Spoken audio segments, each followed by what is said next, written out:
राम राम दोस्तों, मैं आपके लिए एक कहानी लेकर आया हूं। कहानी एक राजा के ऊपर है। कहानी का नाम है जो होता है वह अच्छे के लिए होता है। एक बार की बात है, एक राजा तलवारबाजी कर रहा था तो अचानक उसकी अंगुली कट गई। तो पास खड़ा मंत्री अचानक बोल उठा, राजा साहब चिंता ना करें, जो होता है अच्छे के लिए होता है। यह सुनते ही राजा को गुस्सा आ गया। राजा ने उस मंत्री को कारागृह में बंद करने का आदेश दे दिया और कहा कि इसको फांसी पर चढ़ा दिया जाए। यह सुनकर मंत्री घबरा गया। उसने राजा से निवेदन किया, महाराज, मैंने आपके यहां इतने वर्षों तक काम किया, क्या आप मेरी अंतिम इच्छा पूरी नहीं करेंगे? राजा बोला, ठीक है, बताओ क्या है तुम्हारी अंतिम इच्छा?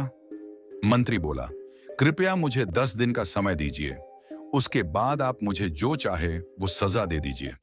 राजा ने उसकी अंतिम इच्छा मान ली। राजा दूसरे दिन अपने सैनिकों के साथ जंगल में शिकार के लिए निकले। राजा जंगल में अपने सैनिकों से बिछड़ गए और रास्ता भटक गए। रास्ता ढूंढते हुए राजा वनवासियों के बीच पहुंच गए, जो बलि देने के लिए किसी को ढूंढ रहे थे। वनवासियों ने राजा को पकड़ लिया और वन की देवी को बलि देने के लिए ले गए। बलि देने की सारी तैयारियां पूरी हो गईं। जैसे ही राजा को बलि देने के स्थान पर ले जाया गया, वहां खड़े बुजुर्ग की नजर राजा की खंडित अंगुली पर पड़ी।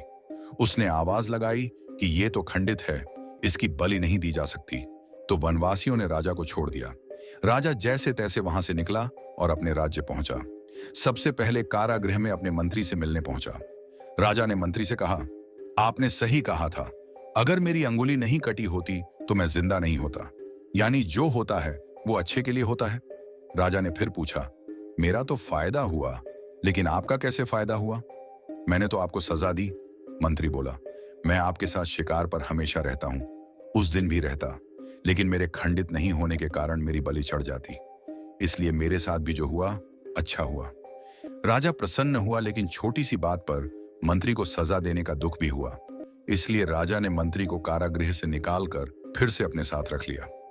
सीख, अपने जीवन में भी बहुत से उतार चढ़ाव आते रहते हैं। कभी कभी कुछ चीजें मन मुताबिक नहीं होती हैं, इस कारण से कभी निराश नहीं होना चाहिए। जो होता है अच्छे के लिए होता है। हर परिस्थिति के प्रति सकारात्मक नजरिया रखना चाहिए। अगर कहानी पसंद आई तो दोस्तों, चैनल को सब्सक्राइबर करें। मिलते हैं अगली कहानी में।